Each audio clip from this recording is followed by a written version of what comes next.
Margaret Chen took a deep breath as she stood outside the massive glass doors of the Steinway Concert Hall. Her hands were shaking a little, not from the cold October morning, but from pure nerves. She had been dreaming of this moment for almost 30 years, ever since she was a 12-year-old girl watching piano competitions on her grandmother's old television set. The building looked even more intimidating in person than it did in the photos online.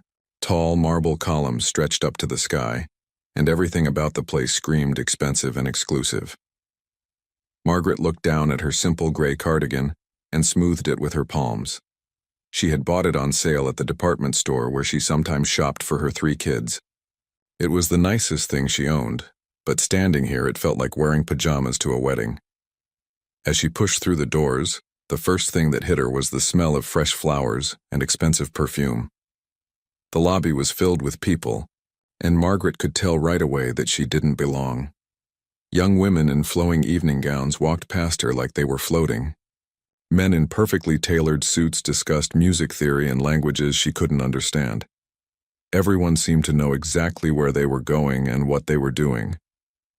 Margaret adjusted her thick glasses and tried to blend into the background. She had always been good at that.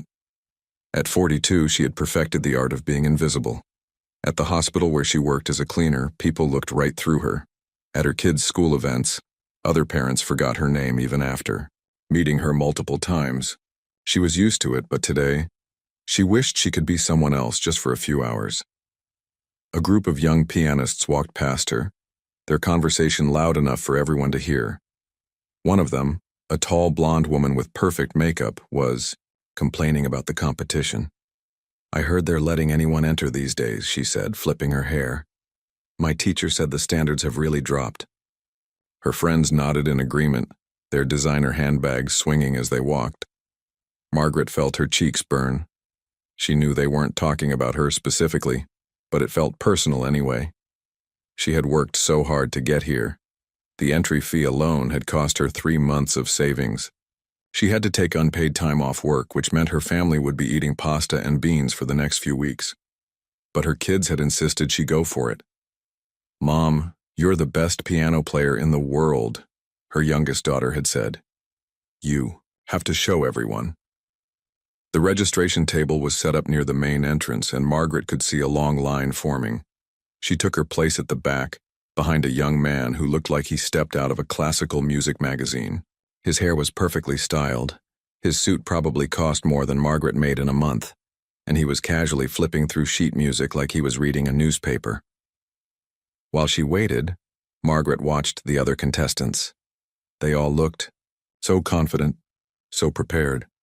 Many of them had small entourages with them, people Margaret assumed were teachers, managers, or family members. She thought about her own family back home. Her oldest son had to work at the grocery store.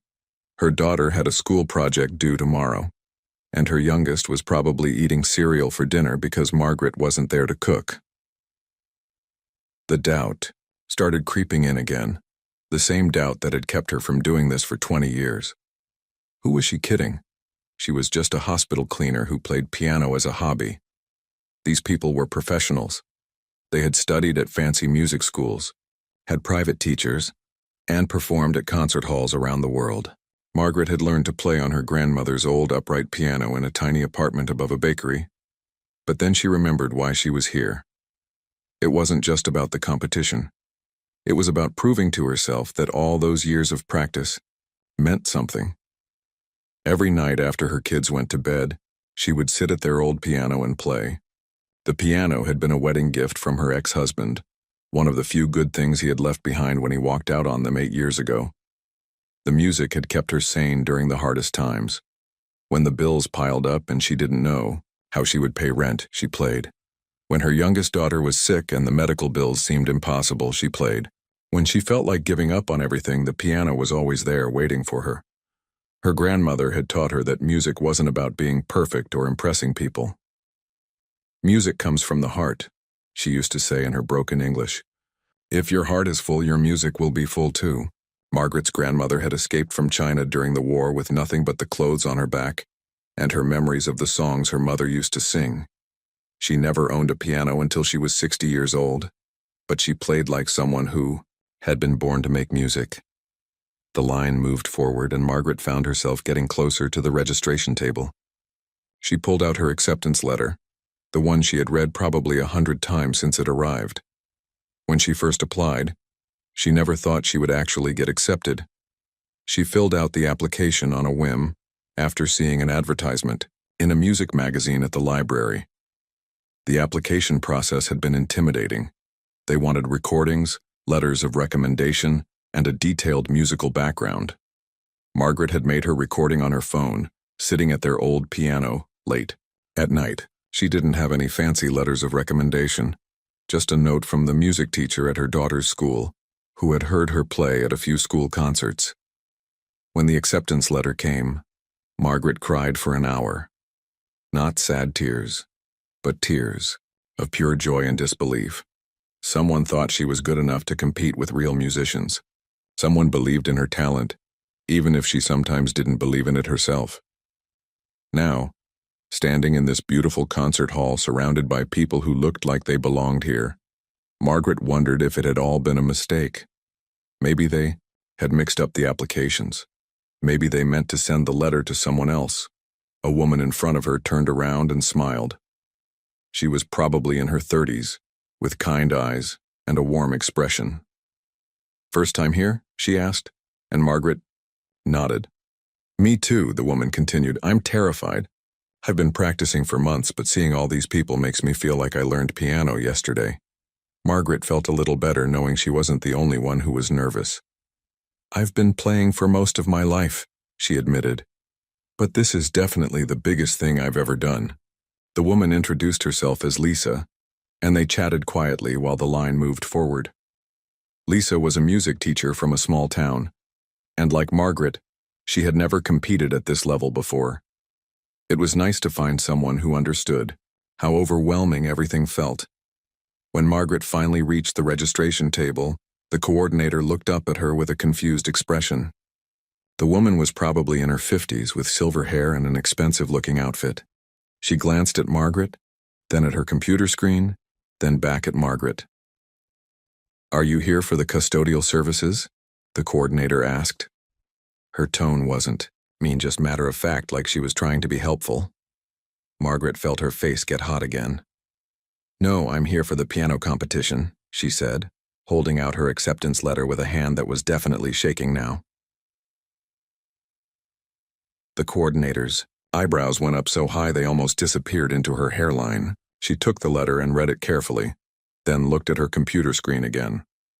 "Margaret Chen," she said slowly, like she was trying to solve a puzzle. "Yes, here you are. I'm sorry, well, you don't look like our typical contestant." Margaret knew exactly what she meant, and it stung, even though the woman was probably just being honest. She didn't look like a classical pianist. She looked like exactly what she was, a working mother who cleaned hospital floors for a living and played piano in her spare time. The coordinator handed her a packet of information and a name tag. "The competition begins tomorrow morning," she said. "Good luck." But her tone suggested she thought Margaret would need more than luck. As Margaret walked away from the registration table, she could feel people staring at her, or maybe she was just imagining it. Either way, she felt more out of place than ever. She found a quiet corner where she could sit and look through her information packet without drawing attention to herself. Tomorrow, she would sit at a grand piano in front of hundreds of people and play the piece she had been practicing for months. Tomorrow, she would find out if all those years of dreaming and hoping had been worth it. Tomorrow, she would discover whether a hospital cleaner from a small town could really compete with the best pianists in the world. But tonight, she was just a nervous woman in a gray cardigan, trying to convince herself that she belonged here. Margaret spent the night at a small hotel 3 blocks away from the concert hall. She couldn't afford anything fancy, but the room was clean and quiet. She barely slept, going over her piece in her head again and again. Every time she closed her eyes, she could hear the music, her fingers moving across imaginary keys on the scratchy hotel bedspread. The next morning, she arrived at the concert hall early. The competitors were supposed to gather in a large room behind the main stage, what they called the green room. even though the walls were actually painted a soft cream color. Margaret had never been in a green room before, but she had seen them in movies about musicians and actors. When she walked in, carrying her small purse and the folder with her sheet music, the room was already buzzing with activity. Groups of people were scattered around the space, some sitting on the plush chairs, others standing near the large windows that looked out onto the city. The morning light streamed in, making everything look golden and important. Margaret found an empty chair in the corner and sat down quietly. She liked corners. They felt safe, like nobody could sneak up behind her or judge her without her knowing. From her spot, she could watch everyone else without drawing attention to herself. The other pianists were nothing like the people she knew from her regular life. There was a young man, maybe 25, with perfectly styled dark hair and a suit that probably cost more than Margaret's monthly rent. He was holding court with a small group of admirers, speaking in rapid French about something that made them all laugh. Margaret caught bits of the conversation, something about a performance in Paris last month. Near the window, a woman about Margaret's age was doing stretching exercises, flexing her fingers and rolling her shoulders. She was wearing a beautiful black dress that looked like it was made just for her, and her hair was pulled back in an elegant bun that probably took an hour to create. Everything about her screamed professional musician. Margaret looked down at her own outfit, the same gray cardigan from yesterday and a simple black skirt she had bought at a discount store. She had tried to dress up, even put on a little makeup. But sitting here surrounded by these polished people, she felt like a child, playing dress-up in her mother's clothes. The conversations around her were fascinating and terrifying at the same time. People were talking about concerts they had performed, teachers they had studied with, and competitions they had won. Names were dropped casually, famous conductors and composers that Margaret had only heard about on classical music radio stations. Woman near her was telling someone about her recent performance with the Philadelphia Orchestra. The conductor was absolutely brilliant, she was saying. He really understood my interpretation of the Chopin. Margaret had never even seen a live orchestra performance, let alone played with one. As more people arrived, the energy in the room grew. These weren't just musicians, Margaret realized. They were artists who had dedicated their entire lives to music. Many of them had probably been playing since they were 3 or 4 years old, with private teachers and expensive instruments. They had attended conservatories and music schools that Margaret had only heard about in passing.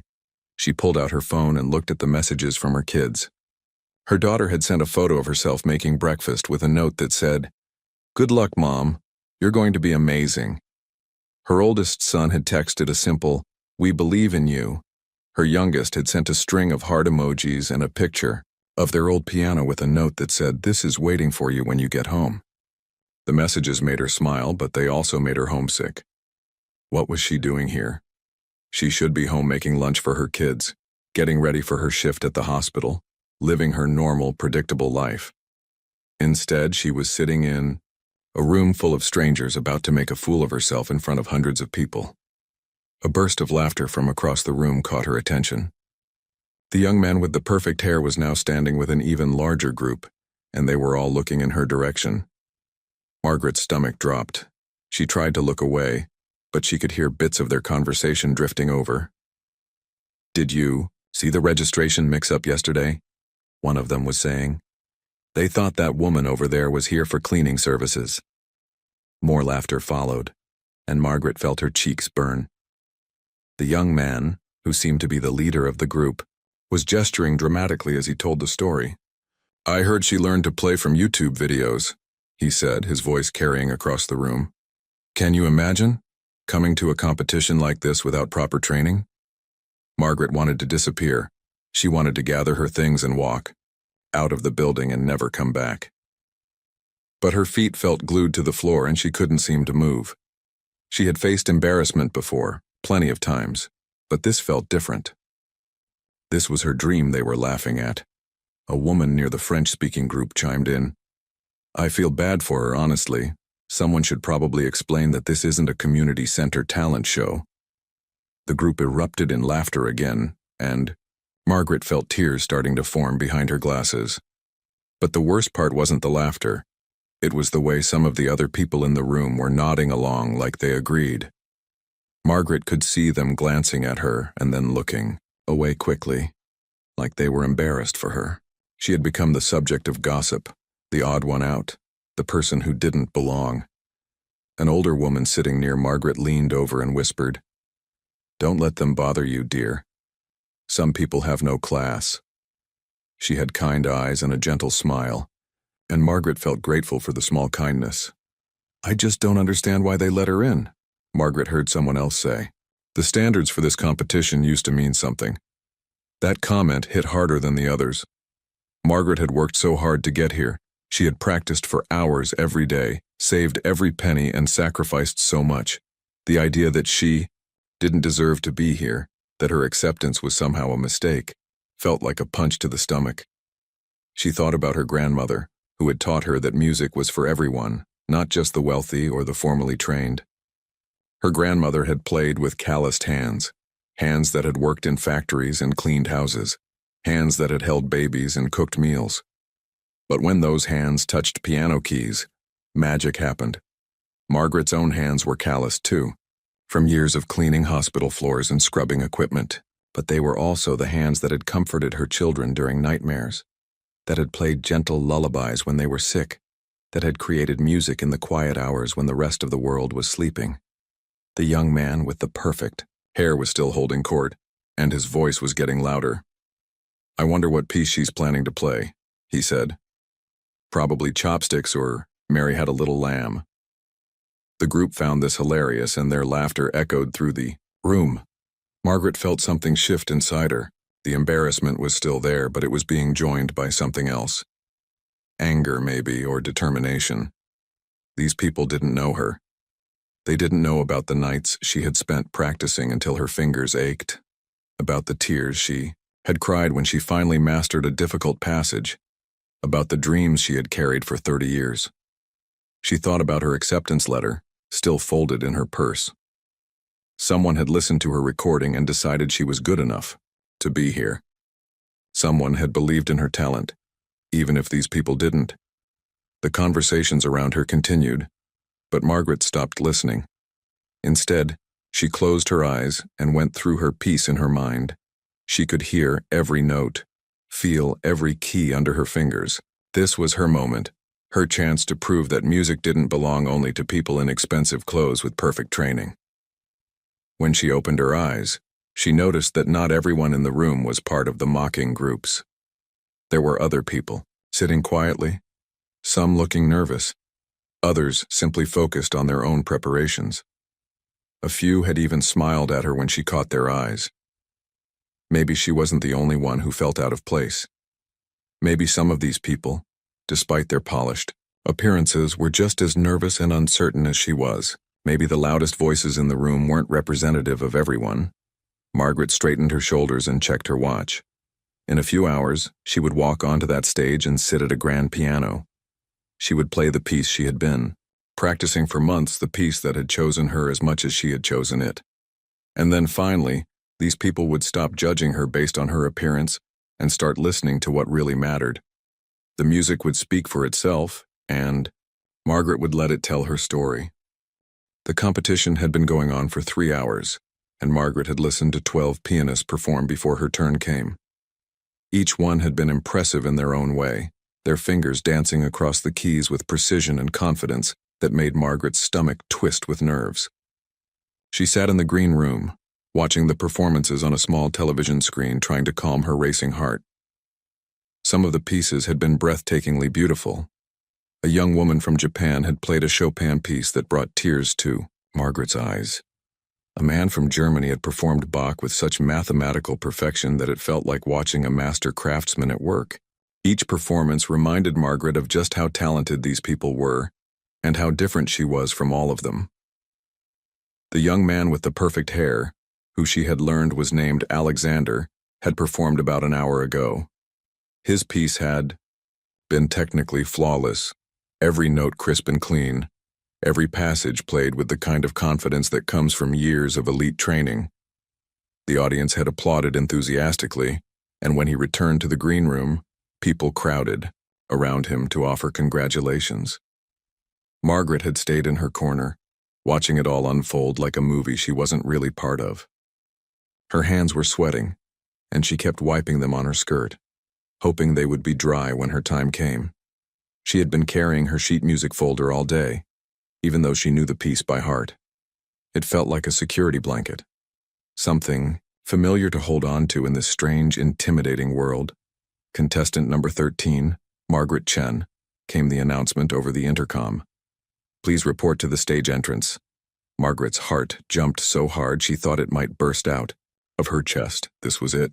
After 30 years of dreaming, after months of practice, after sacrificing so much to get here, her moment had finally arrived.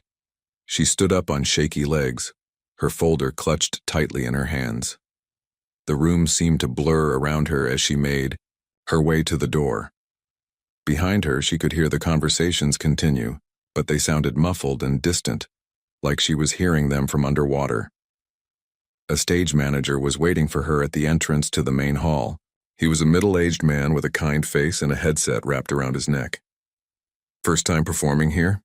He asked, and Margaret nodded, not trusting her voice to work properly. It's always nerve-wracking, he said with a reassuring smile. But once you sit down at that piano, everything else disappears, trust me. Margaret wanted to believe him, but as they walked down the narrow hallway toward the stage, her nerves only got worse. She could hear the murmur of the audience through the walls, hundreds of voices creating a constant buzz of sound.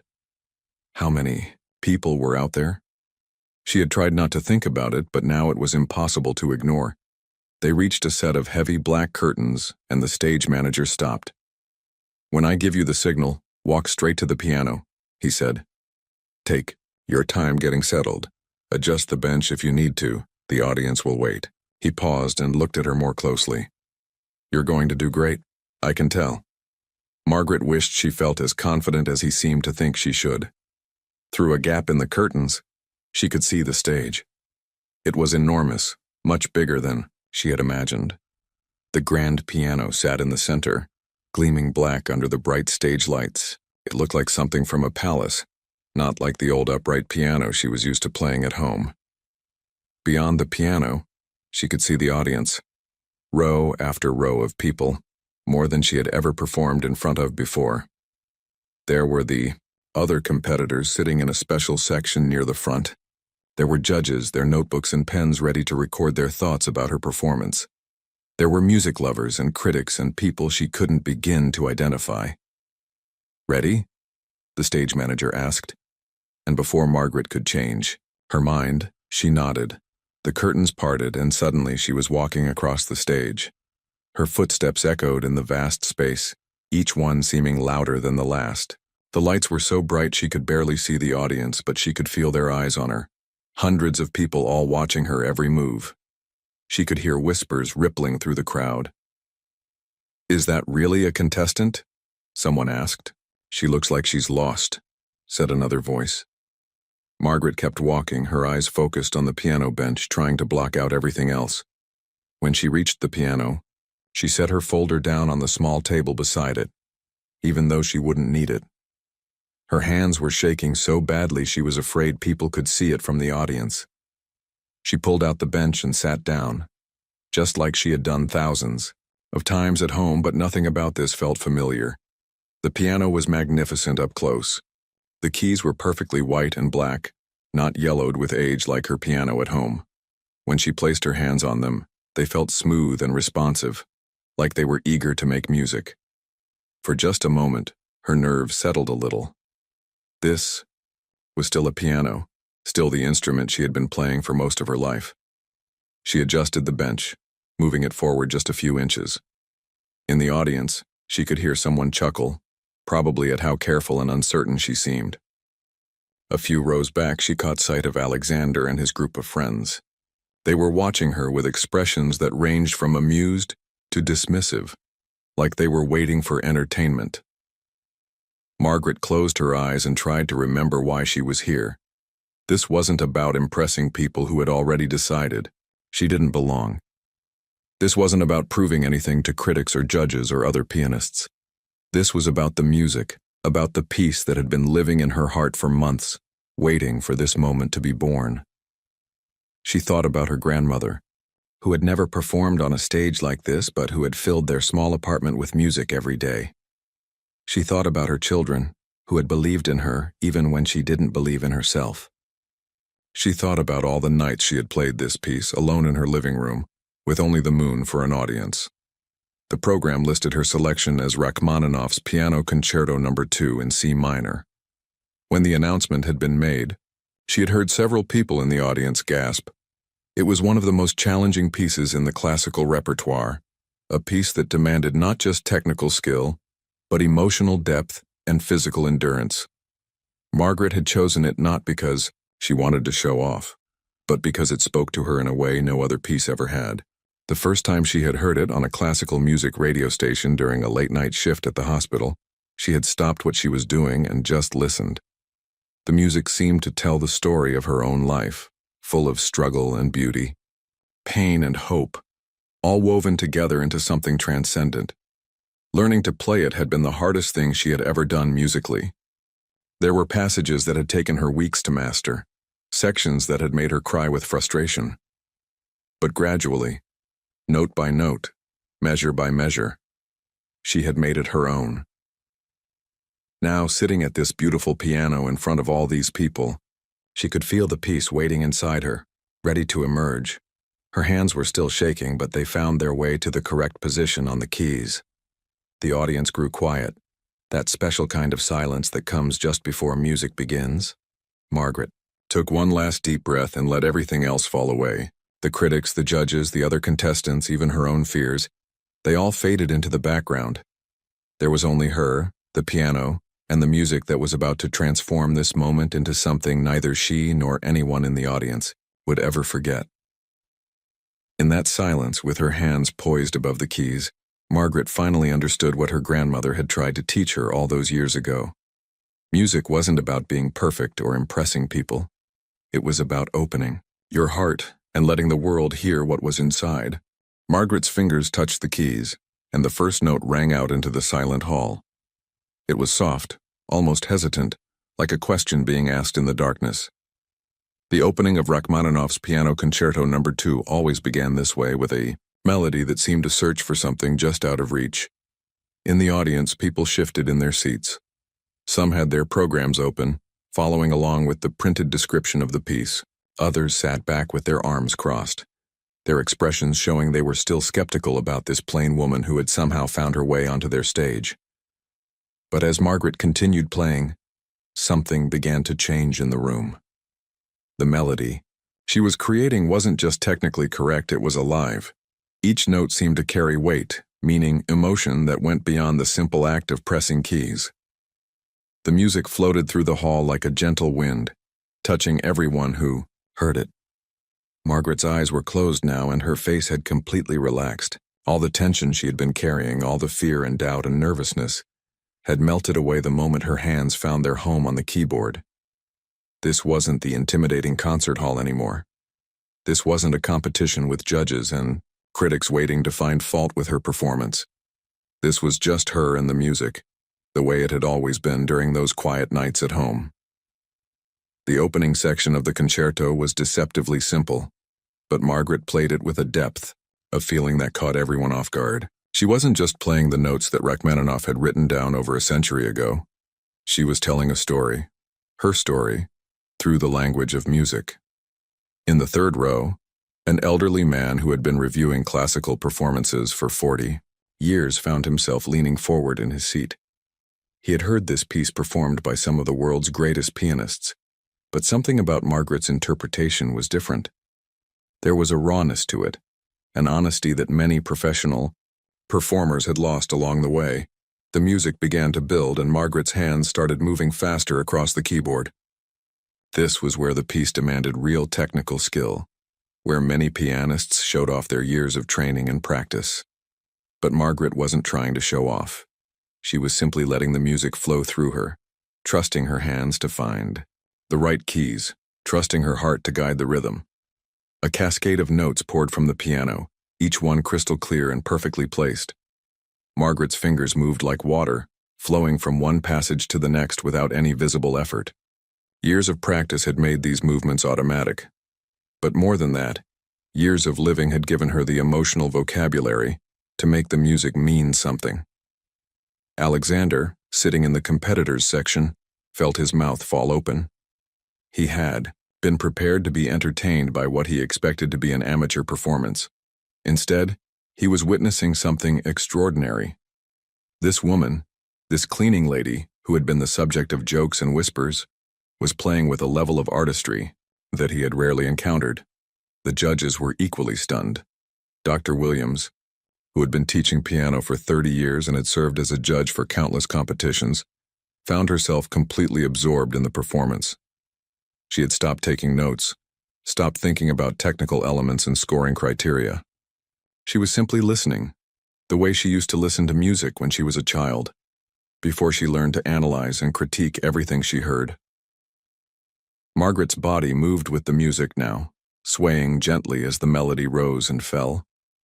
Her hands seemed to dance on the keys, finding passages that required incredible strength and then immediately shifting to sections that demanded the lightest touch. The piece was a marathon, both physically and emotionally, but Margaret showed no signs of fatigue. In the audience, people were having their own private experiences with the music. A young mother thought about her own dreams that she had put aside to raise her children. An elderly woman remembered her late husband who used to play classical records on Sunday mornings. A teenager who had been dragged to the concert by his grandmother found himself completely captivated, hearing classical music in a new way for the first time. The music built to its first major climax, and Margaret's hands thundered across the keyboard with power that seemed impossible for someone of her slight build. The sound filled every corner of the hall, every seat, every heart. It wasn't just loud music, it was passionate music, music that demanded to be heard and felt and remembered. But then, just as suddenly, the volume dropped to almost nothing. Margaret's hands moved delicately across the keys, creating a melody, so tender and beautiful that several people in the audience felt tears forming in their eyes. This was the heart of the piece, the moment where all the technical brilliance had to serve something larger than itself. Margaret thought about her grandmother in this quiet section, about the lullabies she used to play on her old piano. She thought about her children, about the nights she had played softly while they slept, about the way music had been her companion through all the difficult years. Every emotion she had ever felt seemed to flow through her fingers into the keys. The piece demanded everything from her now. Her hands flew across the keyboard, creating passages of incredible complexity that most pianists spent years perfecting. But Margaret had spent years living, and that experience infused every note with meaning. She wasn't just executing a difficult piece of music. She was sharing her soul with everyone in the room. A woman in the back row pulled out her phone and started recording, even though it was against the rules. She couldn't help herself. She knew she was witnessing something special, something that needed to be preserved. Others around her were doing the same thing, breaking the formal etiquette of the concert hall because they sensed they were part of a moment that would never come again. The music soared and dipped, raged and whispered, laughed and cried. Margaret's face showed every emotion the piece demanded, her expressions changing as naturally as breathing. She wasn't performing anymore. She was living the music, becoming one with it in a way that few artists ever achieve. In the competitors section, other pianists were watching with a mixture of admiration and disbelief. Some of them had studied this piece in conservatories, had dissected every measure and analyzed every harmonic progression, but none of them had ever made it sound like this, like it was being created for the first time, fresh and new and impossibly moving. The final section approached, the part where everything comes together in a triumphant conclusion. Margaret's entire body was involved now, her shoulders moving with the rhythm, her face glowing with joy and effort. The music demanded everything she had to give, and she gave it willingly, completely, without reservation.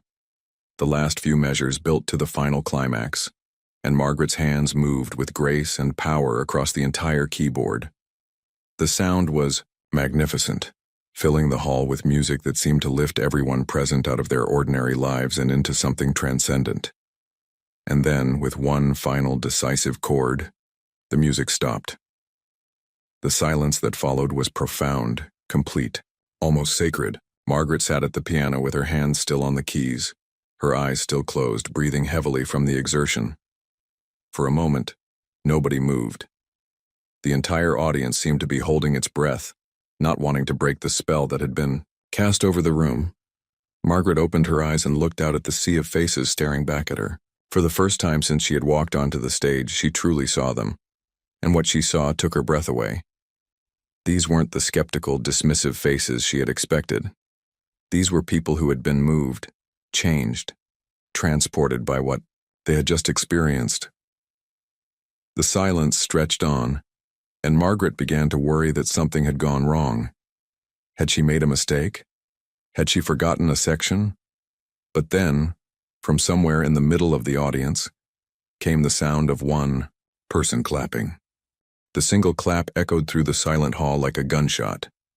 Then another person joined in, and another, until suddenly the entire audience erupted into thunderous applause. People weren't just clapping politely like they had for the other performers. They were on their feet, some shouting bravo, others wiping tears from their eyes, all of them completely swept away by what they had just witnessed. Margaret sat frozen at the piano bench, overwhelmed by the response. She had never heard applause like this, not even in her wildest dreams. The sound washed over her like a warm wave, and for a moment she couldn't quite believe it was real. These same people who had been whispering about her just an hour ago were now giving her a standing ovation that seemed to go on forever. In the competitors section, Alexander was among the first to stand. His face showed a mixture of shock, admiration, and what looked like genuine shame. Just that morning he had been making jokes about Margaret with his friends, dismissing her as someone who didn't belong in their world.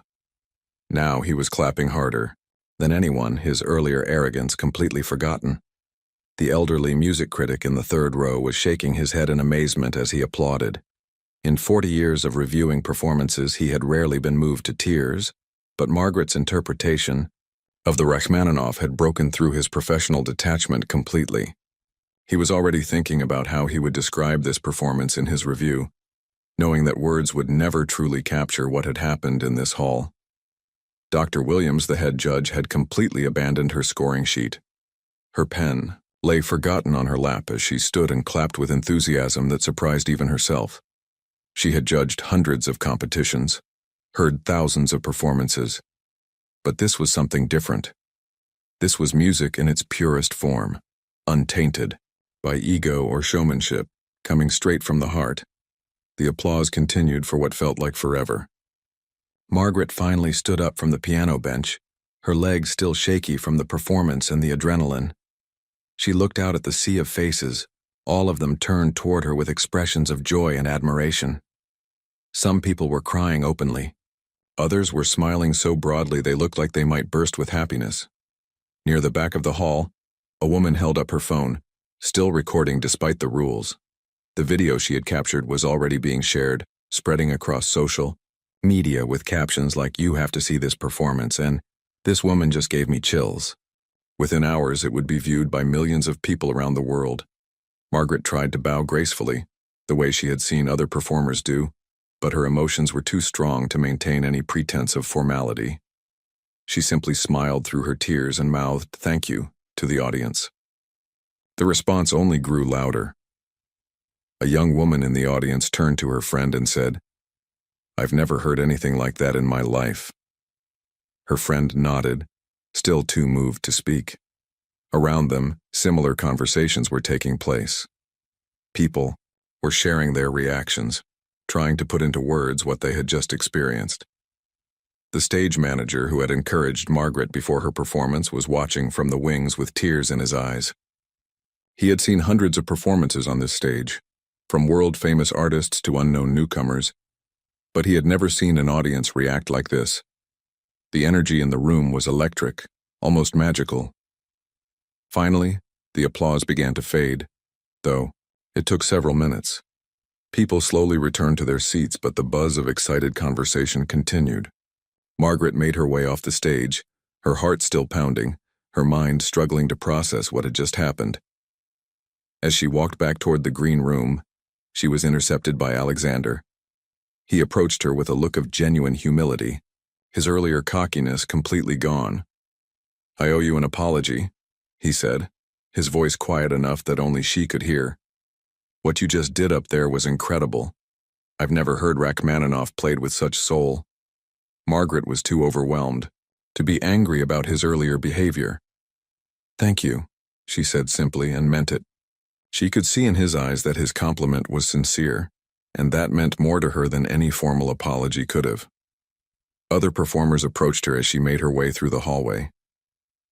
The woman who had done stretching exercises that morning shook her hand warmly. "That was extraordinary," she said. "You made us all remember why we fell in love with music in the first place." Back in the green room, Margaret found a quiet corner and pulled out her phone. She had 17 missed calls from her children and dozens of text messages. Somehow, word had already reached them. Her oldest son had sent a message that simply said, "Mom, you're famous. The video is everywhere." Her youngest daughter had called 3 times and left voicemails. Margaret listened to the most recent one. Mom, everyone at school is talking about you. Mrs. Peterson showed us the video in music class and everyone was crying. I'm so proud of you." The competition coordinator, the same woman who had mistaken Margaret for custodial staff the day before, appeared at her side. Her eyes were red from crying, and she looked embarrassed about their first meeting. "Mrs. Chen," she said, "I want to apologize for yesterday. That was completely inappropriate of me. What you did today was extraordinary. In 30 years of organizing this competition, I have never seen anything like it." Margaret accepted the apology graciously, understanding that the woman was genuinely sorry. "It's okay," she said. "I know I don't look like most of the people who come here." "That's exactly the point," the coordinator replied. "Music isn't about how you look or where you come from. Today you reminded all of us of that." The remaining performances continued, but the energy in the hall had completely changed. Everyone who performed after Margaret was excellent in their own right, but they all seemed to be playing in the shadow of what had come before. The audience was polite and appreciative, but nothing could match the electricity of Margaret's performance. When the final scores were announced that evening, Margaret didn't win first place. That honor went to a talented young pianist from South Korea who had played beautifully and deserved the recognition. But Margaret's performance had won something much more valuable than a competition trophy. As the results were read, the announcer mentioned that one performance had received a special recognition from the judges. The Margaret Chen Award for Musical Excellence would be created to honor performers who brought exceptional emotional depth and authenticity to their music. Margaret would be the first recipient, but the real victory had already happened. Videos of her performance were spreading across the internet faster than anyone could have imagined. Comments poured in from people around the world who had been moved by her music. "This is why I love classical music," wrote one viewer. "She plays like she's telling the story of her life," said another. A week later, Margaret returned to her job at the hospital, but everything had changed. Her colleagues treated her with new respect, calling her the famous pianist instead of just Margaret from the cleaning crew.